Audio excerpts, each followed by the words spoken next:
Je voudrais simplement rajouter à ce qu'a dit Laurent, les projets sont peut-être reportés, mais les emplacements réservés restent. Autrement dit, les propriétaires d'emplacements réservés sont bloqués pour encore plus longtemps, ad vitam aeternam, si je comprends bien. Donc, je me mets à la place des propriétaires concernés, je serais quand même assez inquiet.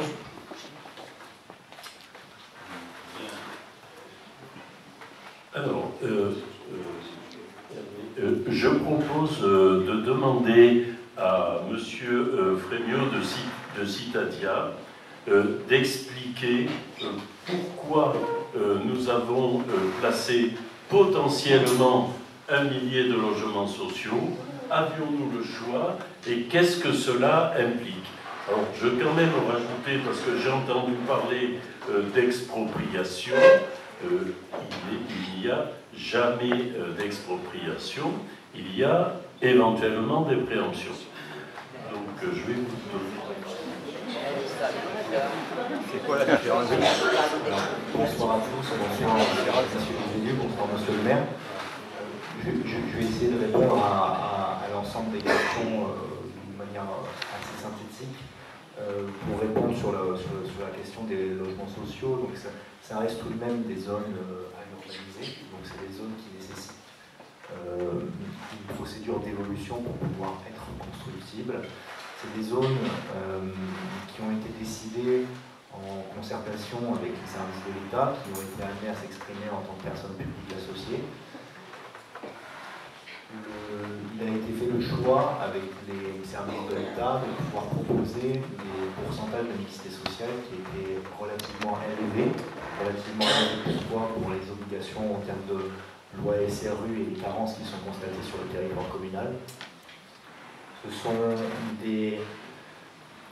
Sur la zone UD, il a été fait le choix de descendre en prise au sol, même si c'était des zones pour la densification. Pourquoi? Puisque les services de l'État nous ont conseillé de baisser cette emprise au sol et de revoir au cas par cas, avec les procédures d'évolution, de pouvoir flécher, une fois les projets un peu plus maturés, certaines zones et certains secteurs pour pouvoir, au cas par cas, rehausser cette emprise au sol au gré des projets de densification. Concernant plus spécifiquement la zone de Pigné-Maran, il est en 1, 2 et 3. Les premières temporalités qui étaient annoncées n'étaient malheureusement pas tenables.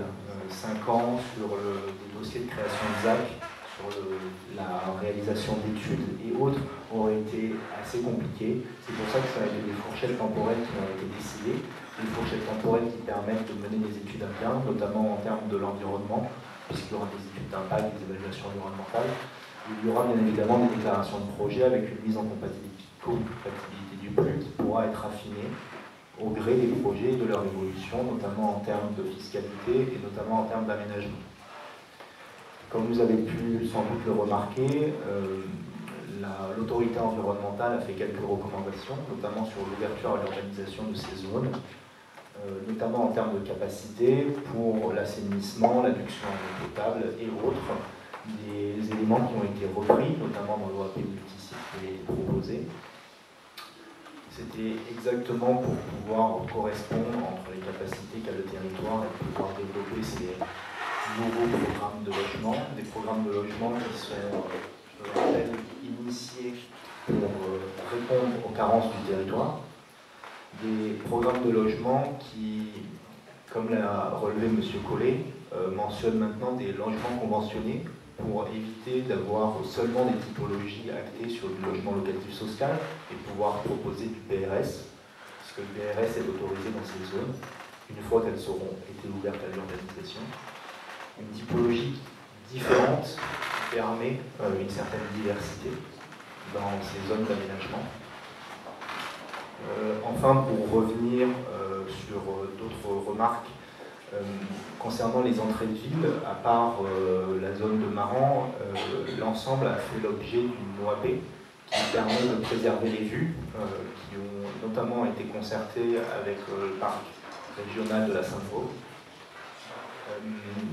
Mis à part la zone de Maran, qui était déjà en zone à urbaniser, donc qui était déjà potentiellement constructible à terme, suite à une évolution du document d'urbanisme, Ensuite, sur la zone Enel plus particulièrement, alors, on ne pouvait pas la supprimer.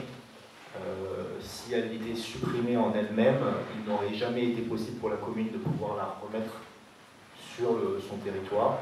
C'est pourquoi il a été fait le choix de la préserver, tout en restreignant ses possibilités d'aménagement. Enfin, sur les emplacements réservés liés à la mixité sociale, les terrains qui sont grevés sont des terrains qui sont en zone urbanisée et qui ne sont pas constructibles en l'état.